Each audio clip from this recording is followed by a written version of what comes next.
Muchísimas gracias por la invitación a Alzheimer Huesca. Por supuesto, pues ya llevamos años colaborando y siempre pues es un placer estar en este foro y ojalá podamos hacerlo muchos años más. Es verdad que tenemos hoy el recuerdo del profesor Manuel Sarasa, ¿verdad? Que le hubiera encantado ver cómo su vacuna iba progresando en las fases de ensayo, y es un hito también pues que un investigador de aquí tan cercano haya conseguido lo que se ha conseguido con esta vacuna, que no hay ninguna que haya avanzado tanto en el mundo, ¿no? a este nivel.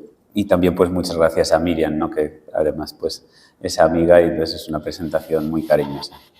Es verdad que a mí me cuesta siempre hablar un poco más en Huesca, pero bueno, hoy como estamos menos gente, pues casi voy a estar un poco más tranquilo, porque esta presentación es una presentación, los que ya tenemos algunos años más, los mayores me entenderán bien, esta es una presentación de 2 rombos. Los jóvenes no entenderán lo que quiero decir con esto, pero muchos recordaréis, ¿verdad?, esas películas que iban señaladas con esa calificación cuando éramos críos. Ahora los jóvenes ya no se asustan de nada, no es necesario poner rombos en las pantallas.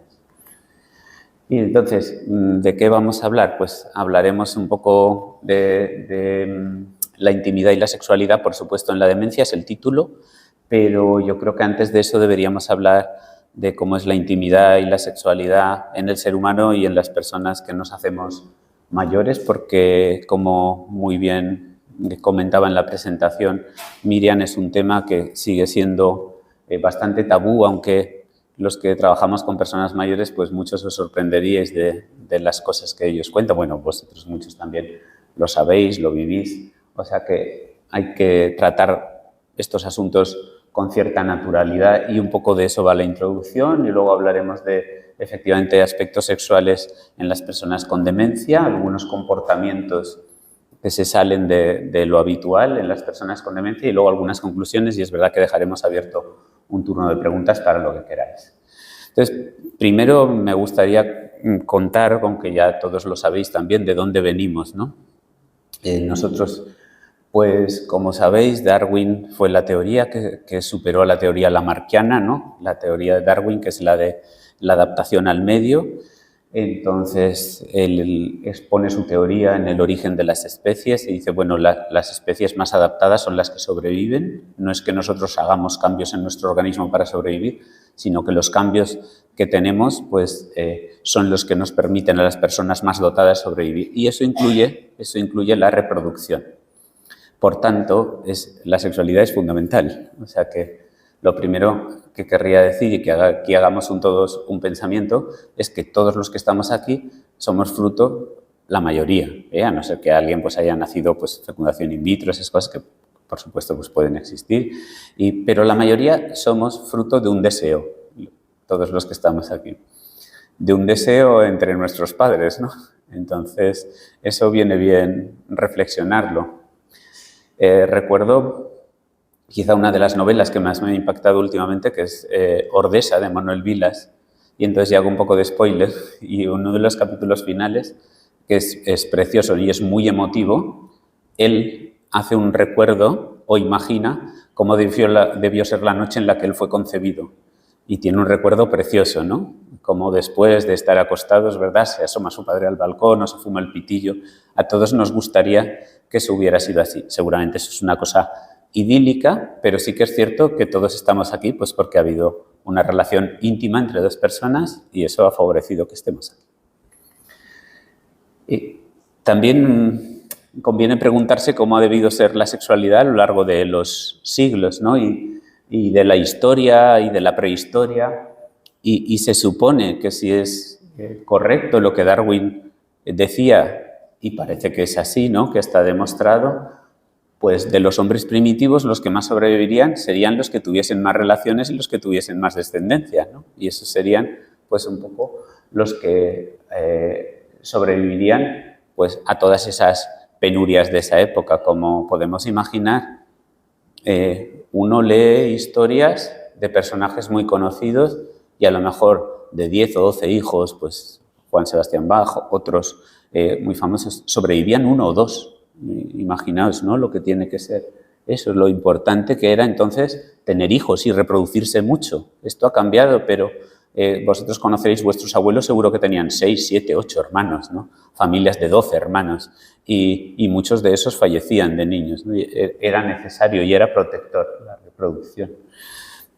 Luego también, pues ahora nos escandalizamos a veces o nos llevamos las manos a la cabeza, o que si la pornografía en Internet, y yo aconsejo revisitar los frescos romanos, ¿no? Para que veamos que todo está inventado, o sea, que los placeres que ahora vemos pues están muy inventados. Y nosotros desde la psiquiatría, Sigmund Freud decía que toda relación sexual que no sea para la concepción o para tener un niño es perversa, o sea, que estaríamos llenos de perversiones, ¿no? Por eso, pues, Freud siempre se le ha achacado esa importancia que él daba al sexo. Entonces, lo que está claro y lo que a mí me gustaría comenzar es diciendo que esto es algo muy primitivo y que si no tuviésemos deseo sexual, hace probablemente miles de años que hubiésemos desaparecido. O sea, que el deseo sexual es un instinto y es necesario, o sea, y natural. Como decía, ahora pues conocemos y está muy de moda, incluso de forma adictiva, la pornografía y el erotismo y, bueno, más pornografía que erotismo, ¿no? El erotismo es una palabra más bonita. Y entonces pensamos que ahora la gente es depravada y que antes la gente era una puritana. Entonces, claro, recomendaría también revisitar las escenas del Kama Sutra, ¿no? Como sabéis, un texto indio del siglo III y IV después de Cristo. Pero, dijéramos, el primer libro erótico, pornográfico, no fue el Kama Sutra. Algunos dicen, la primera revista pornográfica fue el Papiro de Turín. Es una revista, perdón, vamos hacia atrás, que me he adelantado mucho. Es una revista, es un papiro del año 1300 antes de Cristo. He borrado un poco las escenas porque digo, a lo mejor hay gente, ¿no?, que no le gusta pues un poco lo más explícito, pero no os podéis imaginar lo que hay en ese papiro egipcio. O sea que me gustaría decir que todo está inventado, o sea que lo que ahora vemos o lo que ahora podamos ver, pues los egipcios lo tenían ya superado. Y parece que los tiempos están cambiando, ¿no? Esto también es así y ahora decimos que modernos somos, la homosexualidad está reconocida, el matrimonio homosexual y así, pero es que nosotros pensamos a lo mejor siempre, supongo que los que hemos vivido en una época pensamos que somos los mejores y muy superiores a los de épocas anteriores, pero yo recomendaría leer también las memorias de Adriano, ¿no? Este libro de Marguerite Yourcenar, que entonces Adriano estuvo casado con Sabina, tuvo 2 hijos, un gran emperador, y ese que hay a su lado es el adolescente más guapo que había, que se llamaba Antínoo, y fue su amante durante años. Dicen que Adriano murió de pena después de la muerte de este chico, ¿no? O sea que la homosexualidad en Roma y entre los emperadores así era reconocida ya y aceptada y ya con naturalidad. Por tanto, lo que me gustaría es ahora hacer una perspectiva de que muchas cosas que han sido por temporadas escandalosas previamente habían sido aprobadas y hay poca novedad en esto del sexo y de las relaciones, esa es la pura realidad. Incluso hoy en día, como sabéis y habréis leído, ¿no?, los esquimales en esa especie de ese agasajo y esa recepción, todavía hoy en Groenlandia, pero en otros lados también los inuit, en la Antártida, pues en la recepción de los extranjeros ellos ofrecen comida, bebida y también a las esposas, ¿no? Siempre que las esposas quieran, por supuesto. Esto ha ocasionado problemas, ha ocasionado celos, muertes, asesinatos. Pero, claro, uno podría pensar, qué barbaridad, ¿no?, esta especie de poligamia. Sin embargo, tiene mucho sentido. Como digo, casi todo es adaptativo, como Darwin. ¿Qué ocurre entre los esquimales? Alguien ha buscado la explicación de esto. Los esquimales viven aisladísimos, son tribus a lo mejor de 20 personas donde todo es endogámico.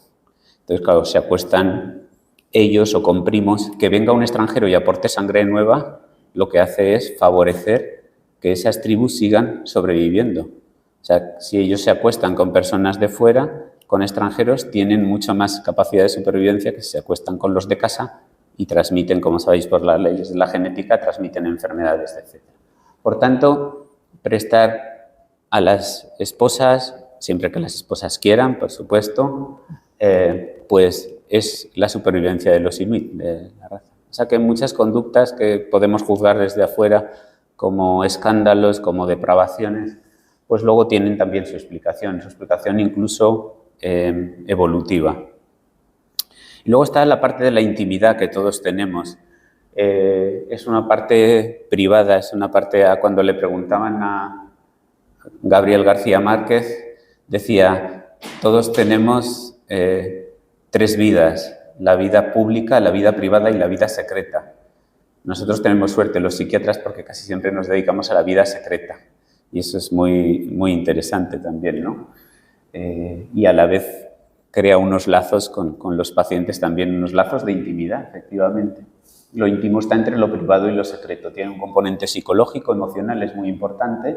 Tiene un componente también físico, es la intimidad física. Esa suele ser la intimidad entre 2 personas. Y luego, pues, la intimidad va evolucionando conforme nos hacemos mayores. Entonces, y sobre todo si vivimos en pareja o mantenemos una pareja durante muchos años, esa especie de cohesión, esa intimidad se transforma en cosas, pues, luego muy, muy características, ¿no? De fusión de 2 personas que pierden a lo mejor sus propias personalidades formando parte de esa intimidad. Entonces, el concepto de intimidad es complejo e incluye diferentes aspectos, ¿no? Hay una intimidad que es más corporal o física y que damos por supuesta, pero muchas veces no respetamos, ¿verdad? Aquí están las batas de hospital y aquí están compañeras, colegas, amigas, enfermeras, ¿no? Con las que trabajamos, y estas batas así abiertas por atrás, que claro, son muy cómodas para nosotros, para los profesionales, son muy cómodas para las curas de enfermería, para las duchas, para los aseos, pero fijaos cómo van estas personas caminando por los pasillos, ¿no? Es una vulneración de la intimidad corporal. Hay otra intimidad que es informativa, como hablamos de los pacientes, como, no, has visto el de la habitación de allá, ¿no? Que esta noche ha manchado 4 pañales, ha tenido una diarrea. Entonces, hablamos de cosas así, vulneramos la intimidad y mucha, pues, intimidad también espacial de los espacios, y hay una intimidad incluso de la personalidad, respetar la intimidad, respetar los pensamientos, respetar las opiniones de las personas. Todo eso es también intimidad. Por tanto, la intimidad es algo mucho más complejo de lo que imaginamos. No es solo ese ámbito de estar solos, de ámbito privado. He querido poner algunas para aligerar la presentación, ¿no? Esta canción de Kiko Veneno, que os sonarán algunos, ¿no? Está muy bien eso del cariño. Y yo me comprometo, pero no me des un dulce con un niño, te estoy hablando de respeto, ¿no? Es muy bonito lo que él dice en una frase, ¿no? O sea que el cariño exige también respeto. Y luego en esa misma canción dice, mira aquella luz cómo disfruta en la oscuridad, solo le preocupa que la vean los demás. Eso es muy bonito también, ¿no? La importancia de nuestra intimidad y la preocupación de que los demás nos vean. Eso también en ámbitos, pues aquí estamos en una ciudad que es maravillosa para vivir por lo tranquila, ¿verdad? Y por lo saludable, lo verde, es de gran calidad de vida, pero es una comunidad pequeña. Entonces, la importancia aquí de que nos vean los demás, ¿no? También esa intimidad como se ve vulnerada a veces en comunidades pues como la nuestra. Así que esto de la intimidad es algo complicado también, complejo, y luego, pues si lo relacionamos con los mayores, todavía más el envejecimiento también, ya hemos citado otras veces a Manuel Vilas, él considera, ¿no?, que el envejecimiento es la tarjeta de presentación de la oscuridad cuando nos hacemos mayores. Imaginaos lo que se supone las arrugas en la piel, que la memoria, que nuestro cuerpo empiece a desintegrarse, lo que eso puede suponer para la intimidad también y para las relaciones íntimas. Bueno, ¿qué ocurre con la sexualidad en las personas mayores? Si pone más de 60, pues ya imaginaos, ¿no? Todos somos mayores prácticamente. Entonces, pues afortunadamente entre el 50 y el 80% de las personas mayores de 60 siguen teniendo relaciones, y nosotros lo sabemos. Lo que ocurre es que, como comentabais en la introducción, ¿verdad? Este es un tema que suele ser tabú. No sabemos muy bien por qué. Es porque yo creo que tiene que ver también con el concepto occidental de lo que es la vejez. Los mayores pues suelen estar más marginados, hay una pérdida de rol social, hay una pérdida del autoconcepto, la autoimagen. Ahora habéis visto esta especie de obsesión con no envejecer y todos los tratamientos que hay de cirugía plástica, antiarrugas, ¿no? Cirugía para no hacernos mayores. Los ricos están invirtiendo muchísimo, grandes ricos del mundo, en intentar no envejecer, y se habla que el envejecimiento celular con grandes tratamientos, con células madre, que puede retrasarse un 20%, y eso para una persona que se va haciendo mayor pues es mucho, poder retrasar su envejecimiento un 20%. Pues como decía, estas pastillas azules son Viagra, ¿no? Este es un hombre de 96 años que toma una cada noche, podemos imaginar para qué. Entonces, bueno, los mayores utilizan pastillas para tener relaciones, utilizan aparatos de autosatisfacción, quizá lo cuenten menos, efectivamente lo cuentan menos. A mí, por ejemplo, en la consulta en el hospital provincial la pasamos con Almudena, ¿verdad? Con Almudena Puello, con la enfermera, y ahí me cuentan menos cosas que si yo veo a una persona mayor en San Jorge. Contigo pocas recetas de Viagra nos han pedido, ¿no? Sin embargo, en San Jorge muchos mayores que yo visito solos, hombres mayores, pues me piden recetas de fármacos para tener relaciones, y lo suelen hacer más con normalidad, pero fijaos qué curioso, cuando hay una mujer delante todavía están esos prejuicios y esos tabús, o sea que es interesante. Pero los mayores tienen relaciones, quieren tenerlas, es algo natural y bueno. Confieso que yo, que me dedico a las personas mayores, cuando vi esta foto, ¿a vosotros qué os produce? ¿Os produce algo de repulsión o no? ¿No? A mí me dio una cosa, un choque, ¿eh? Cuando yo veo a dos jóvenes dándose un beso así, pues ya, ¿no?, profundo como este, me produce una gran alegría, y cuando vi estos, digo, fíjate cómo tenemos el estigma marcado en la cabeza, ¿no? Clavado. Claro, resulta más raro, más chocante. Sin embargo, esto ocurre. Estas son fotografías de un fotógrafo que se llama Rankin, un fotógrafo famoso de moda. Hizo una campaña publicitaria muy premiada hace poquitos años en el Reino Unido, 2021, pone ahí, no sé, porque desde aquí no veo bien. Bueno, hizo esta campaña, como digo, muy premiada, y fue de unas cremas de hidratación íntimas para mujeres. Y él hizo estas fotografías, ¿no? Fueron revolucionarias, algo que podría ser natural. Seguro que una fotografía así entre dos chicos jóvenes pasaría inadvertida. Sin embargo, entre mayores llamó mucho la atención. Y esta es la campaña. Y decía, esto es lo que decía: el sexo nunca se hace mayor, el deseo nunca se hace mayor, la intimidad nunca se hace mayor y el tocarse nunca se hace mayor. Aquí está la marca. O sea que esto es un poco romper el tabú también, romper el tabú a través de la publicidad.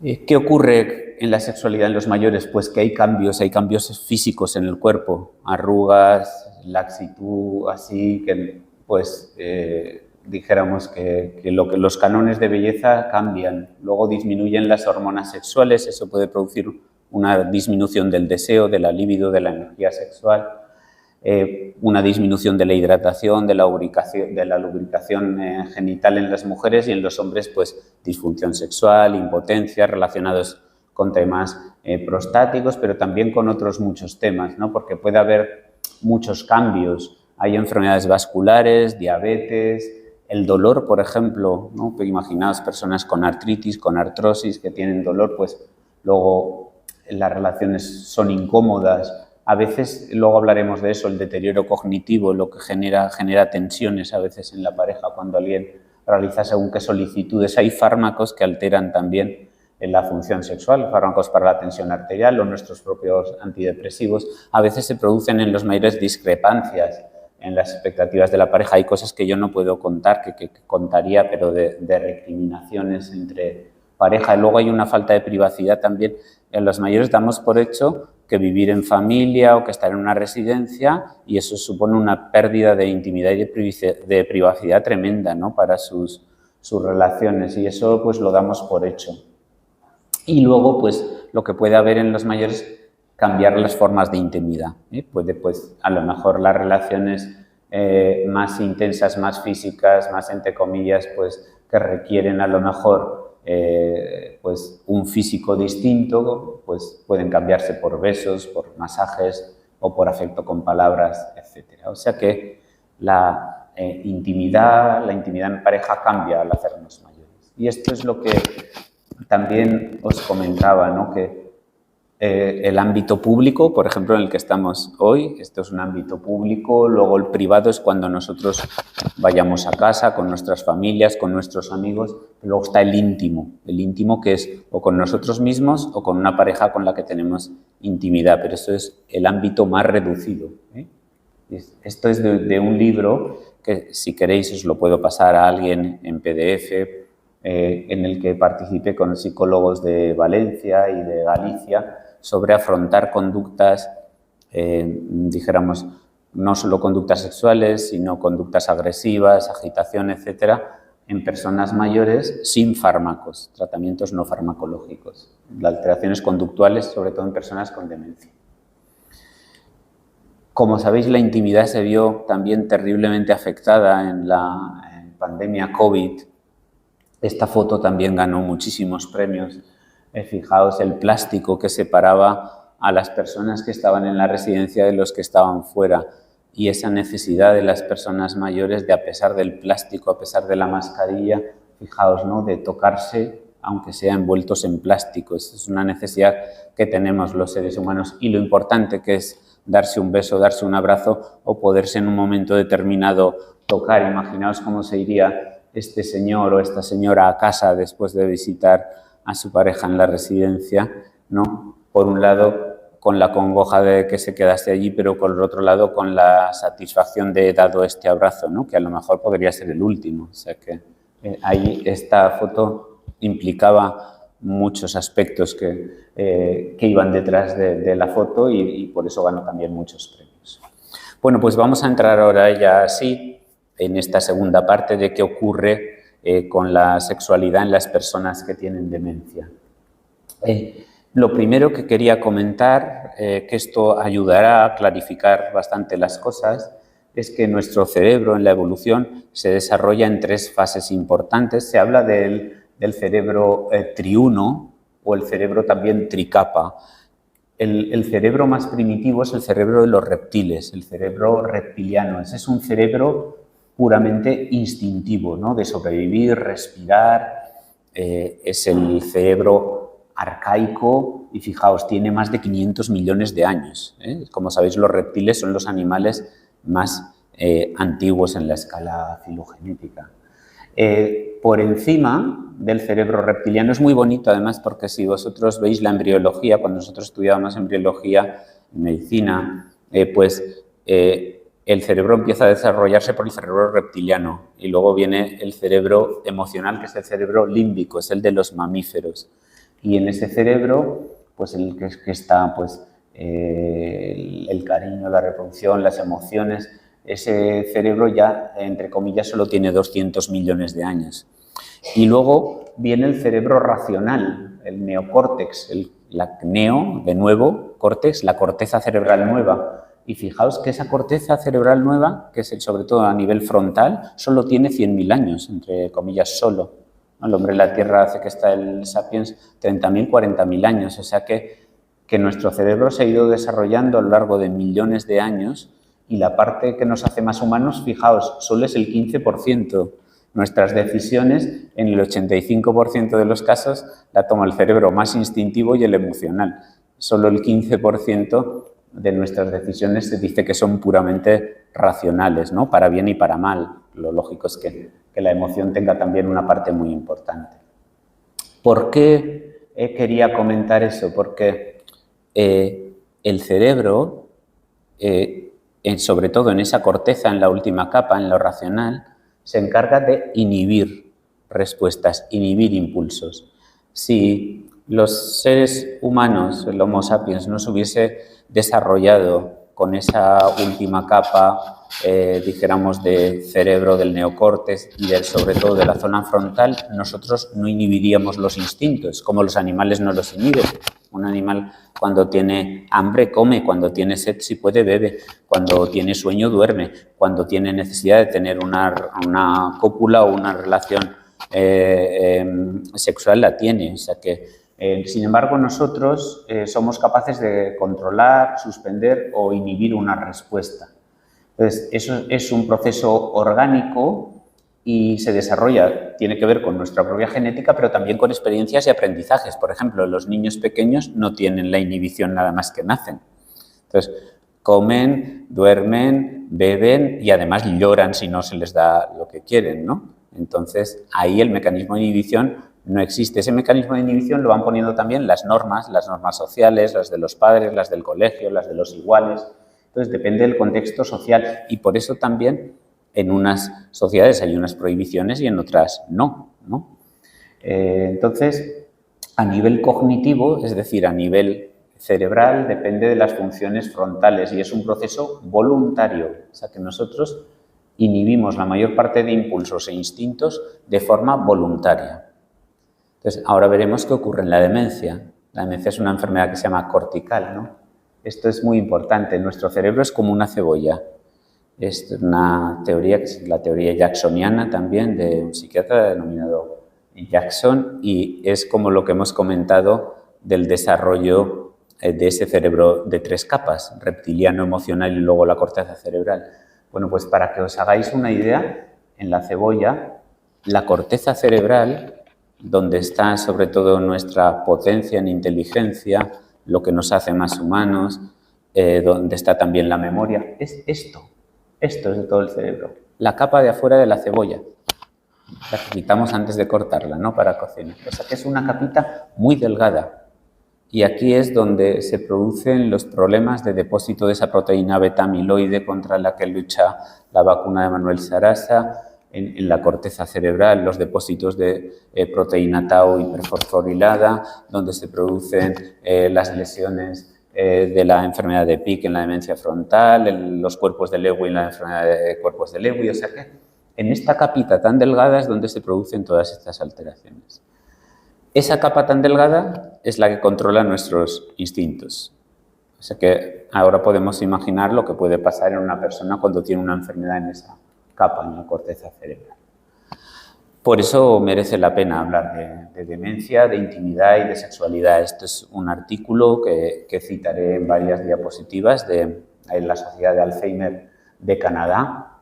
Entonces, bueno, ¿qué ocurre en las personas con demencia? Puede disminuir el deseo porque hay apatía o porque hay incluso cuadros de depresión, puede haber falta de estímulo de interés, pero puede aumentar también el impulso sexual. ¿Por qué? Porque falla ese mecanismo que hemos dicho de inhibición. Hay una afectación en la corteza cerebral, en esa capa, falla la inhibición y entonces se produce, luego veremos, una desinhibición. Puede aumentar el deseo. Y luego pueden aparecer solicitudes o comportamientos sexuales que previamente esa persona, que ahora tiene un deterioro cognitivo y una demencia, no tenía. Y esto puede generar incomodidad o ansiedad. Y puede perder la capacidad para valorar lo que es adecuado o inadecuado en los comportamientos en el contexto social. Luego veremos que esto se produce más en las demencias frontales. Nosotros hemos hecho diagnósticos de demencias frontales por comportamientos de desinhibición sexual muy groseros. En la calle, delante de gente, pues tú ya ves que esa persona no tiene una psicopatía, no tiene o no es realmente un depravado, ¿no? Sexual, sino que es una persona que algo falla en su cerebro cuando intenta, pues, tocar a una persona en la calle delante de sus familiares o tocar a un niño o una niña, ¿no? Pues vemos que algo falla en ese cerebro.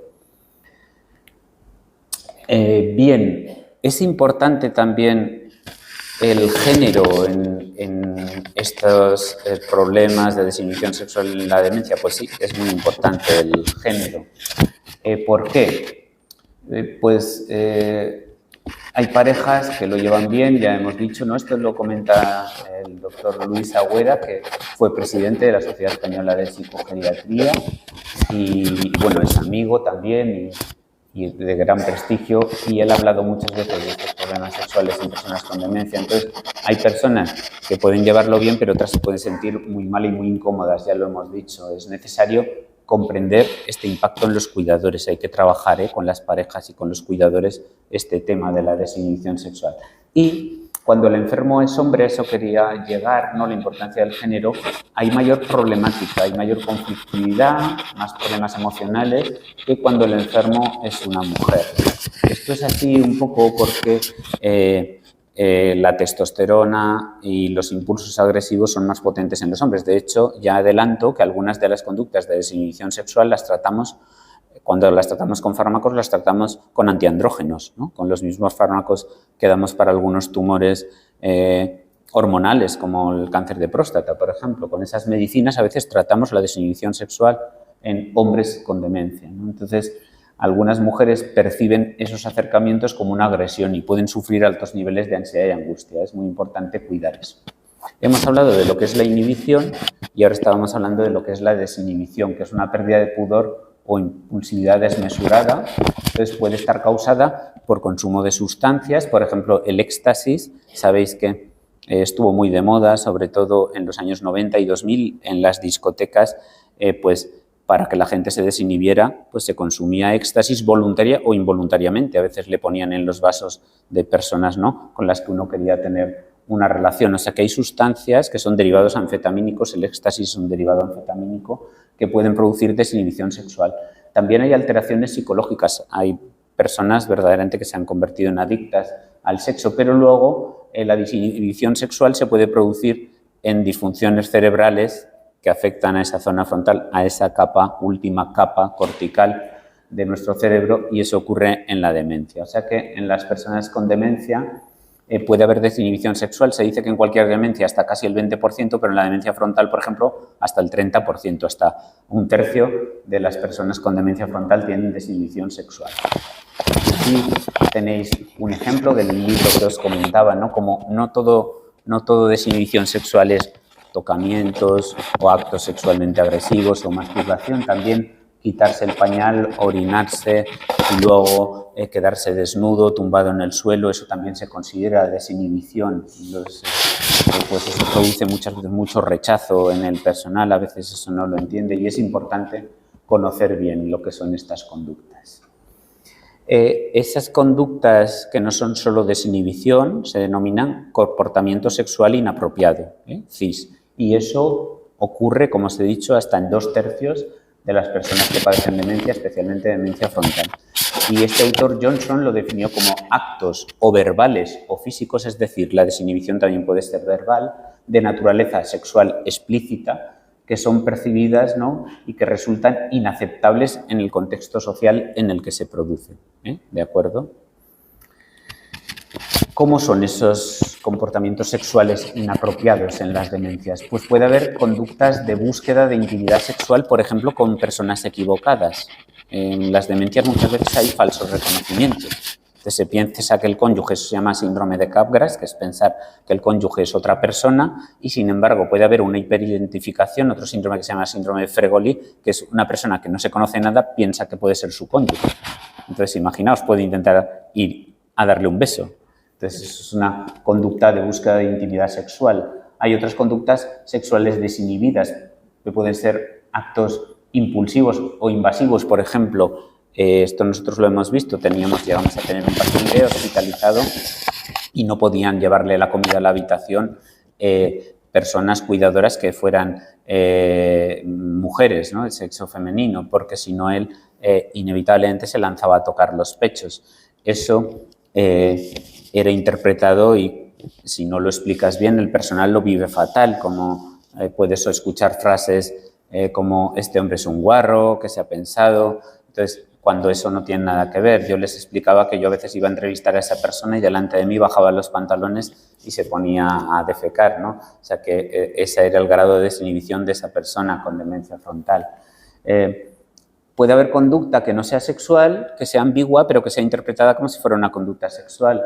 En realidad no perciben satisfacer ninguna necesidad. Por ejemplo, personas que no se saben vestir y salen al pasillo desnudas. Esto también ocurre mucho en la residencia y la gente se enfada, se cabrea, no saben lo que va antes, lo que va después. Entonces, bueno, salen desnudos al pasillo porque no tienen un poco ese control. Esto ocurre mucho, por ejemplo, personas que ellos no saben dónde está el baño y se bajan los pantalones y se ponen a orinar en una esquina, en una residencia, en un pasillo, en un hospital, en casa. Y claro, ocurre lo mismo, pueden generar conductas de mucho rechazo de qué hace esta persona, pero qué está haciendo. O se ponen a tocar, por ejemplo, se tocan los genitales porque tienen una infección de orina y tienen una molestia ahí y uno se toca y puede interpretar que eso, pues que se esté autoestimulando, que se esté masturbando. O sea que hay conductas que se pueden malinterpretar porque ellos no pueden expresarlos de otra manera. Entonces, como decía, ¿no? En la demencia frontotemporal se pueden dar hasta un tercio de estos pacientes conductas que se llaman hipersexuales, ¿no? Como exhibicionismo, lenguaje sexual obsceno, masturbaciones, proposiciones inapropiadas, tocamientos en lugares públicos de pechos, de genitales o exposición también de esas partes erógenas en público. Esto genera muchísimo malestar si no se comprende, ¿no? Entonces, bueno, insistir en que esto es un problema de la zona de inhibición, de nuestra zona de control. Nuestra torre de control está ahí delante. Entonces, cuando hay una alteración de este control, pues lo normal es que nos desinhibamos, o sea, por nuestra propia evolución de animales a seres humanos. ¿Por qué ocurre esto?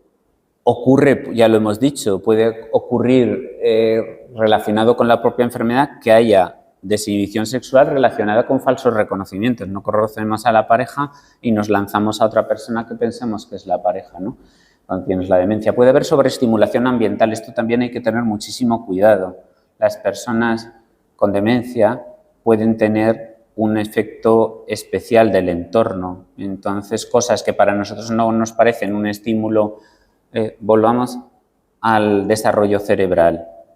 Bueno, imaginémonos, es muy fácil, imaginémonos una persona de los años 30 o 40 de esa posguerra española en las playas españolas actualmente, ¿no?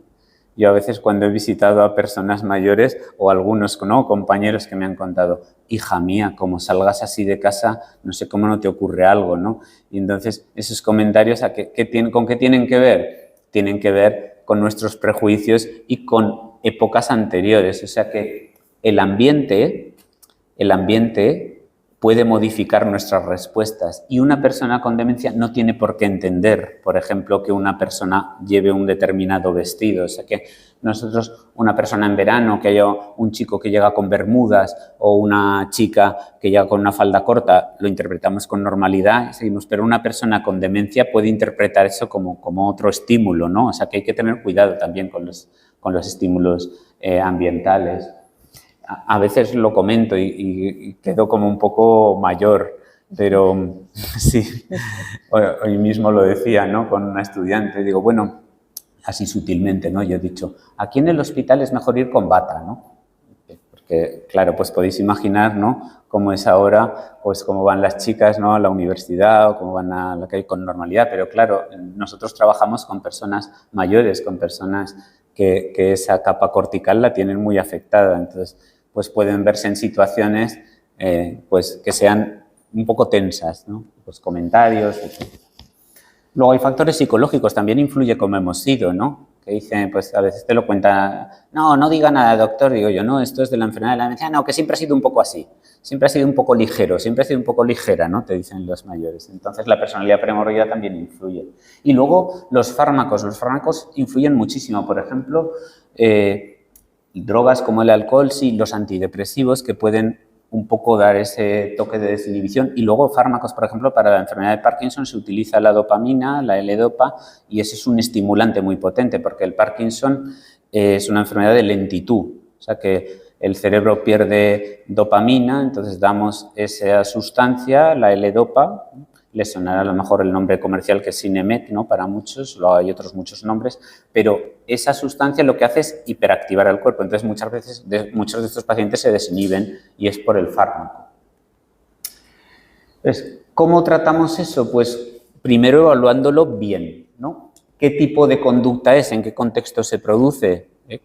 Pensemos, esa persona puede tener pues una infección de orina, puede no saber dónde está el baño, puede no saber quién es su pareja realmente. Hay que pensar con qué frecuencia se produce, qué la potencia, qué estímulos ambientales la potencian, luego si es un problema y realmente para quién es un problema. O sea, por ejemplo, que una persona se masturbe en un pasillo, pues uno le acompaña al lavabo, dice, no, mira, esto no se hace aquí, pero si alguien ve eso, ¿para quién es un problema realmente? Hay que pensar si es un problema para un visitante que acude a la residencia, o si eso ocurre en casa, si es un problema para nosotros que estamos en casa, o sea que hay que ver si eso realmente es un problema y para quién es. Y luego también los riesgos que existen y también si esos riesgos existen, para quién son realmente esos riesgos. Y luego, muy importante, si son personas competentes las que realizan estos actos. Entonces, si no son personas con una capacidad de razonamiento adecuado, deberemos comprender que esos son actos. Con los niños los comprendemos muy bien, ¿a que sí? No hay ningún problema. Un niño pequeñito se orina en una esquina, hace a veces gracia, ¿no? Se ha orinado aquí por todo, ¿no? Se ha hecho caca en el pañal, o se ha quitado, o se toca la colita y todo el mundo, ¿no? Lo ve o se hiperestimula, lo ve con normalidad, ¿no? Entonces, esto genera una gran sobrecarga en los cuidadores y a veces es motivo de institucionalización, estas conductas de desinhibición, y tiene riesgo para los propios pacientes. Por ejemplo, en una residencia de mayores, imaginaos, si alguien se lanza a tocar el pecho de una persona que está al lado o los genitales de una persona que está al lado, pues puede llevarse una agresión. Nosotros esto lo hemos visto con enfermos también mentales graves, no solo con personas con demencia. Ellos se desinhiben, o sea, lo que hacen, tocan y el otro les da. O sea que pueden someterse incluso a agresiones. Y luego también hay riesgo para la seguridad de las personas que rodean al paciente, claro que sí, porque pues a lo mejor huyen corriendo o ya saben, no, cuidado con esa persona, y entonces también pueden tener sus riesgos. O sea que merece la pena trabajar en esto y tenerlo en cuenta.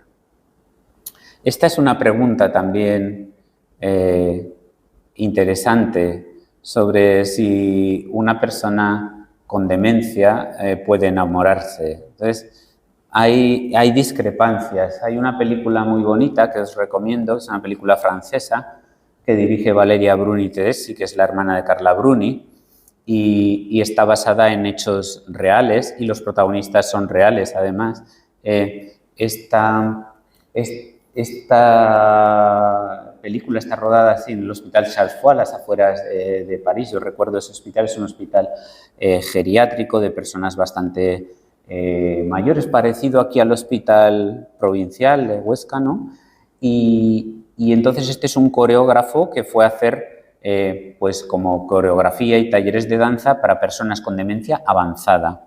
Y esta era una señora que estaba sentada en una silla, que no decía ni una sola palabra, y entonces él empezó a bailar. Es una película muy bonita y las canciones, además, que ponía el coreógrafo para bailar con estos pacientes, que eran tanto hombres como mujeres que estaban muy parados, eran canciones de Luz Casal, que a los franceses les encanta, ¿no? Era Piensa en mí y Un año de amor, esas canciones de las películas de Almodóvar, ¿no?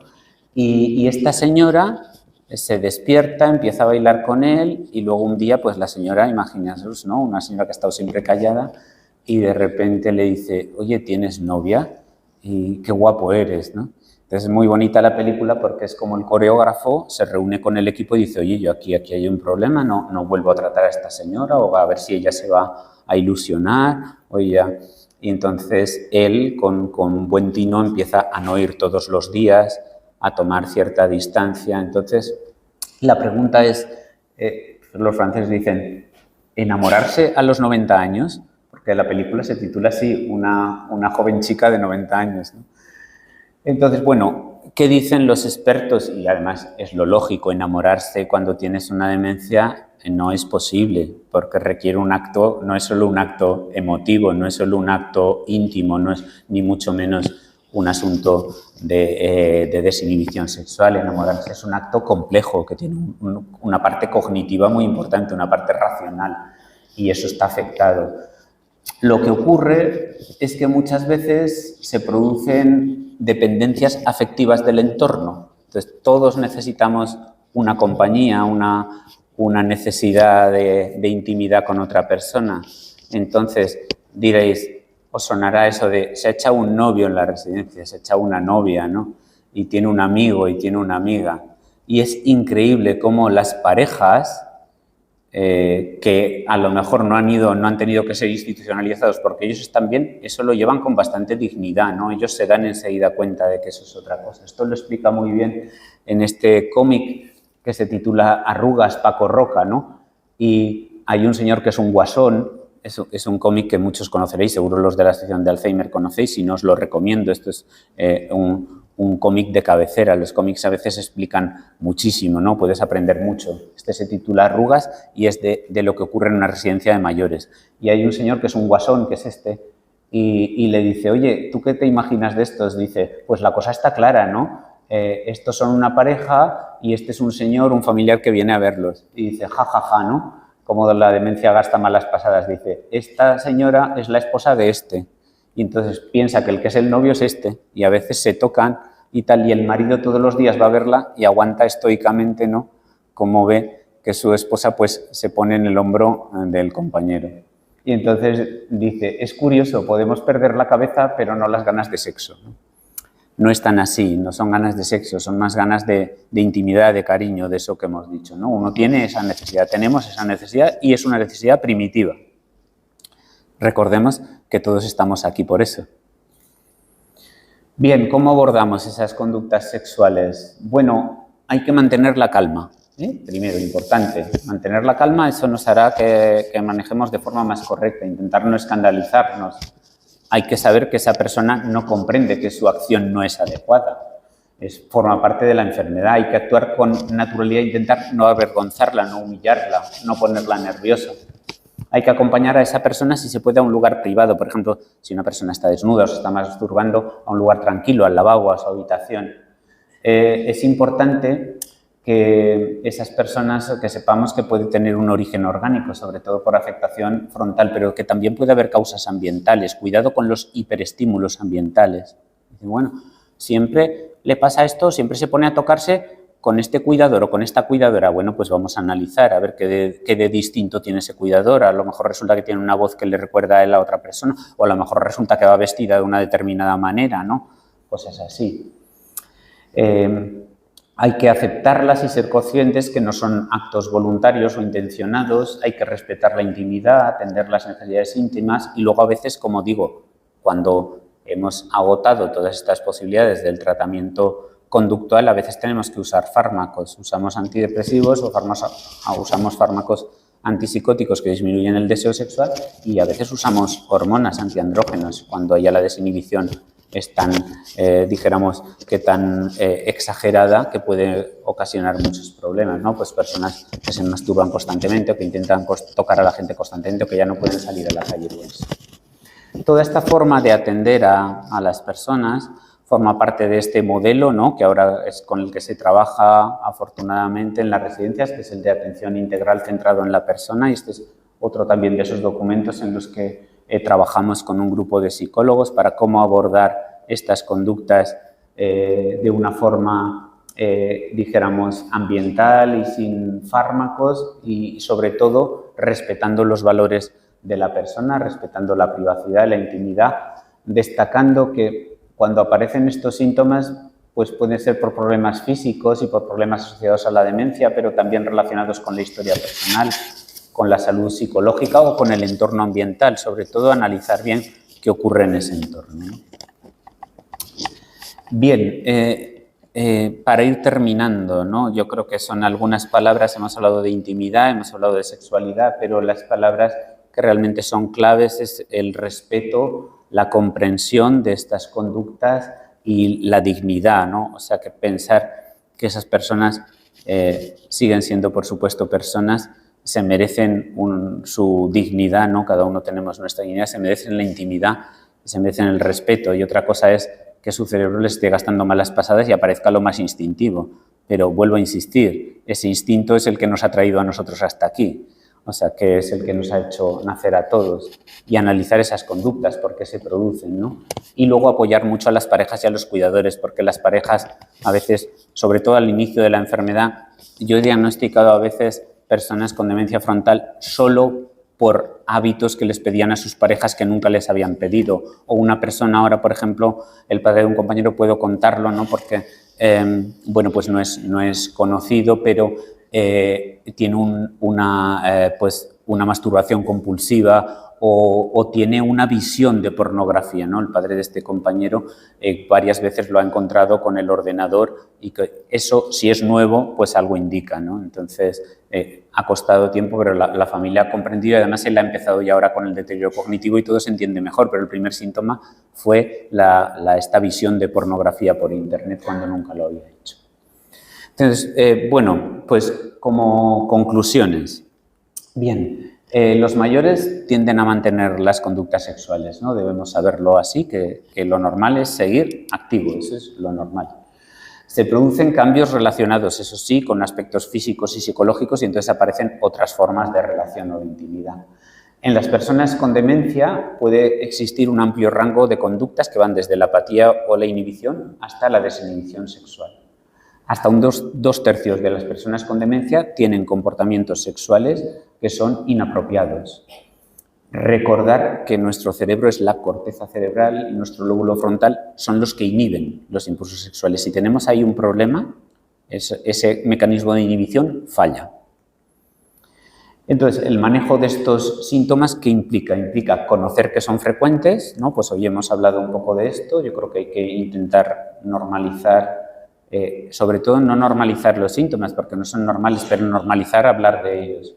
Respetar la intimidad, mostrar comprensión, utilizar nuestra empatía y luego buscar la privacidad de estas personas.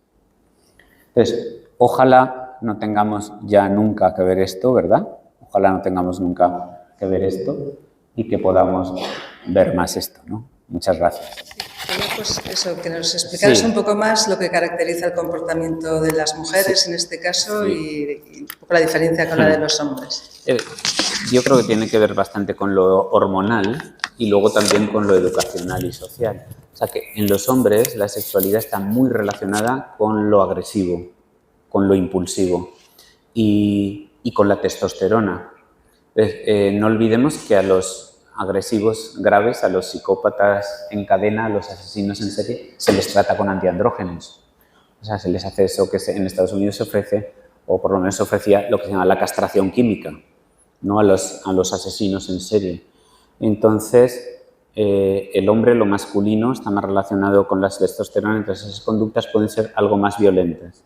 Probablemente en una mujer con afectación frontal tiene también desinhibición, pero la desinhibición puede ser de otra manera. Puede haber a lo mejor más autoestimulación, a lo mejor o desnudarse o hacer según qué comentarios, eso lo hemos visto mucho, más que dirigirse o que pasar al acto. Eso es más propio de lo masculino y eso tiene que ver mucho también con lo primitivo. O sea, nosotros venimos de los mamíferos y en la escala de los mamíferos también las relaciones sexuales de los machos son distintas, ¿no? a las de las hembras, lo sabemos y lo podemos ver viendo cómo se relacionan pues, nuestras mascotas o cómo se relacionan otra serie de animales en los documentales de la 2, por ejemplo. Os decidís. ¿Este tipo de conductas se manifiestan en algún momento en concreto de la enfermedad? Sí, eso es interesante. Se manifiestan más al inicio y en fases moderadas. Luego, cuando la enfermedad avanza, estas conductas también disminuyen. O sea que nosotros pasamos, a veces se dice que la demencia avanza en sentido contrario o en sentido inverso a cómo hemos aprendido también las funciones. Entonces nosotros, aquí hay mucho cuidador, ¿no? Sabéis que en las etapas finales las personas pierden la función motriz, pierden el habla, y muchas veces terminan encamados, ¿no? Entonces, en esas etapas finales ya no hay casi síntomas conductuales, salvo lo más propio pues, de agitación, inquietud, alteración del sueño, pero todas estas conductas, igual que las ideas delirantes, todo eso disminuye conforme avanza la enfermedad. Pero estos síntomas, por ejemplo, la demencia frontal, estos síntomas de desinhibición pueden ser la tarjeta de presentación de la enfermedad, pueden ser el primer síntoma, eso es importante, hay que tenerlo en cuenta. Cuando una persona a partir de los 50 y tantos, 60 años, cambia o se desinhibe o tiene unas conductas sexuales un poco extrañas, ¿no? Un poco que dices, hombre, se pasa un poco o así. Esta es una de las sospechas diagnósticas. Nos has dado también unas pautas de comportamiento para actuar cuando se presentan estos casos. ¿Podría ser que solo con eso se pudiera controlar, llegar a Sí, controlar sí, la sí, situación. sí. Muchas veces es así, porque si tú entras a una confrontación directa, o claro, esa gente que queriéndolo hacer bien, no para minimizar, o yo creo porque a ellos les crea también pudor, y dices, no, con cariño, dices, no seas guarro. Pues claro, una persona con una demencia lo entiende a lo mejor como un insulto, no entiende el contexto, dijéramos, de sentido del humor. Tú usas el sentido del humor para bajar la tensión, pero él no tiene por qué entender el sentido del humor, como dijéramos, no tiene la capacidad cognitiva para entender algo que sea un chiste. Vosotros probar a contarle un chiste a una persona con una demencia moderada y se va a quedar igual o va a entender literalmente, ¿no? Entonces, yo creo que es muy importante mostrar comprensión, no darle mayor importancia, decir, venga, vamos a la habitación o vamos al baño para que él esté ahí solo en la intimidad y nosotros también no ponernos a un nivel tenso porque entonces la tensión también aumenta. Entonces, ¿las conductas pueden llegar a controlarse solo de esa manera? Sí. Otras veces no, otras veces no. ¿Tenemos que dar fármacos con frecuencia? Sí. ¿Y cuándo sabemos que ha llegado ese momento en el que vamos a necesitar de la ayuda de los fármacos? Bueno, cuando esas conductas no solo van a menos, sino que van a más y realmente generan situaciones problemáticas, ¿no? de mucha tensión o que condicionan mucho la vida del paciente. Por ejemplo, si una persona está masturbando continuamente o se está desnudando o constantemente está intentando tocar a gente por la calle, pues eso puede generar que esa persona salga menos a la calle o llegue a no salir, ¿no? Entonces, es más importante que salga y que se mueva y controlar esas conductas, aunque sea con fármacos. Bueno, a veces nos cuesta mucho acudir a los fármacos porque pensamos que van a tener algún efecto secundario que pues puede afectar, bueno, a la personalidad de la persona que queremos y, bueno, en este caso, ¿qué tipo de fármacos son? ¿Qué efectos tienen? Sí, esa es muy buena pregunta porque en este caso usamos los fármacos que tienen el efecto secundario de producir disminución de la libido o impotencia. O sea que nosotros aquí no usamos fármacos salvo los antiandrógenos, que sí que producen una bajada hormonal y eso va dirigido a las hormonas. Los otros, que son antidepresivos o antipsicóticos, los usamos porque sabemos que cuando los damos a personas que no tienen demencia, les producen falta de deseo sexual o desinhibición sexual. O sea, usamos el efecto secundario de los fármacos.